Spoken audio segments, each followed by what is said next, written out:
and welcome to Business 300. My name is Philip Kulenshoff, and this is 300 Seconds About Business. We're all a busy people, so I have 5 minutes or less to get my point across.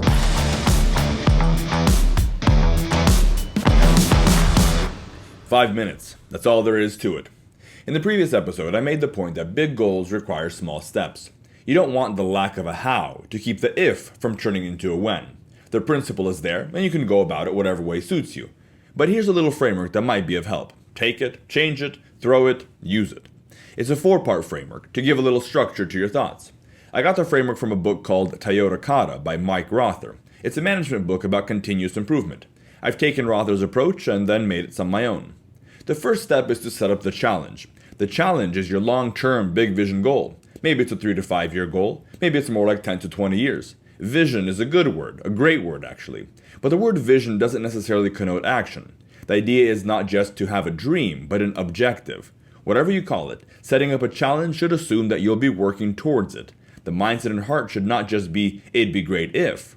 This is an objective to be met, a goal to strive for. Yes, it's not realistic, but you should think yet. It's not realistic yet. That's why it's challenging.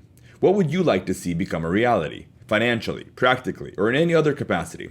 Maybe you have one challenge that aligns everything else. Or maybe it makes more sense to have a few challenges in different areas of your business. Envision it, put it to words, and write it down. Episode 63 about uncovering the mission of your business might be helpful in this endeavor. Once you've identified the challenge, the next step is to identify your current condition. In reference to this big objective, what is your reality today? Whether it's financial, practical, relational, structural, whatever it is, what is your current condition? It's helpful to write this stuff down to maintain clarity.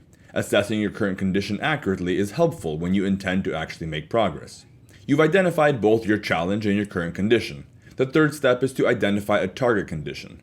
This is a future state condition that is on the way towards the challenge, but not so far as to remain vague and too big to comprehend. It's more realistic because it's closer to your current condition. It's a milestone. If your goal is to make it to the top of Mount Everest, you don't intend to do all that in one non-stop hike. Every day you make it to a base camp, a milestone along the way. This is what the target condition is. It should be a stretch that demands progress of you, but not so far away that it becomes overwhelming and discouraging. I like to think in terms of 13 weeks at a time. 13 weeks is 3 months, 1 quarter. I call it 13 weeks instead of 1 quarter because, first, it divides the calendar very nicely and makes it easier to track progress and build routines into the work on a weekly, repetitive basis. But 2, 13 weeks also sounds more pressing than 3 months or 1 quarter.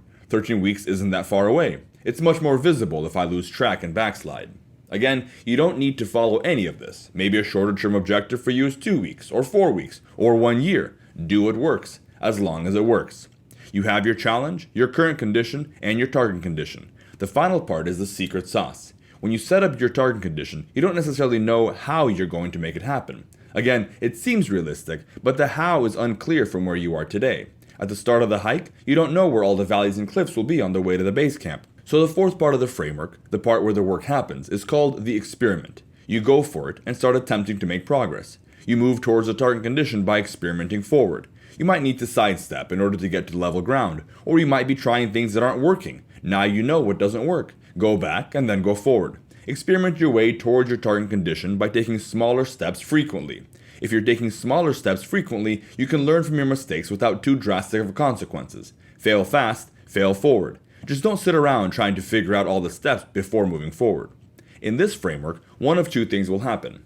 Either you'll meet your target condition on time or sooner, or the time will be up and you wouldn't have met it. Either way, your response is the same, which we'll have to cover the next go-around. For now, the framework is yours. Set the challenge, the target condition, the current condition, and then experiment your way forward. Keep making those smaller steps towards the realization of the big vision.